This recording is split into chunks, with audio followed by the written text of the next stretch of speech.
बड़ी अंतर्राष्ट्रीय खबरें। पहली खबर, अमेरिका रूस विवाद और ट्रंप का बयान। ट्रंप ने राष्ट्रपति पुतिन को लेकर निराशा जताई है। व्हाइट हाउस में अर्जेंटीना के राष्ट्रपति जेवियर मिलेई के साथ लंच के दौरान ट्रंप ने कहा, मैं बहुत निराश हूं क्योंकि पुतिन और मेरा बहुत अच्छा रिश्ता था। ये युद्ध 4 साल से चल रहा है जिसे एक हफ्ते में खत्म हो जाना चाहिए था। ट्रंप ने कहा कि पुतिन ने करीब 10 लाख सैनिक खो दिए हैं और यह युद्ध सेकेंड वर्ल्ड वॉर के बाद सबसे बड़ा नुकसान है। उन्होंने आगे कहा कि अगर यूक्रेन विवाद नहीं सुलझता तो वे खुद यूक्रेन को टॉमहॉक मिसाइलें भेजने वाले हैं। इसी मुलाकात के दौरान ट्रंप ने अर्जेंटीना को 20 अरब डॉलर की मदद की भी घोषणा की।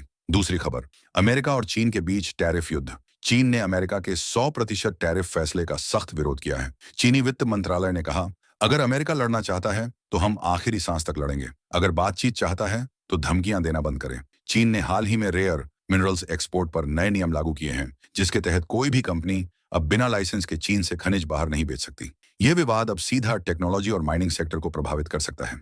तीसरी खबर, अफ्रीका में तख्तापलट। नेपाल के बाद अब अफ्रीकी देश मेडागास्कर में भी जेन-जेड प्रोटेस्ट की वजह से बड़ा राजनीतिक संकट खड़ा हो गया है। राष्ट्रपति एंड्री राजोएलेना देश छोड़कर भाग गए हैं। विपक्षी नेता ने दावा किया है कि सेना अब प्रदर्शनकारियों के साथ है। पानी और बिजली की भारी कमी की वजह से 25 सितंबर से देश भर में विरोध जारी था और अब यह विरोध पूर्ण तख्तापलट में बदल गया है। राष्ट्रपति कहां हैं, इसकी जानकारी अभी तक सामने नहीं आई है। चौथी खबर, भारत मंगोलिया के बीच बड़ी साझेदारी।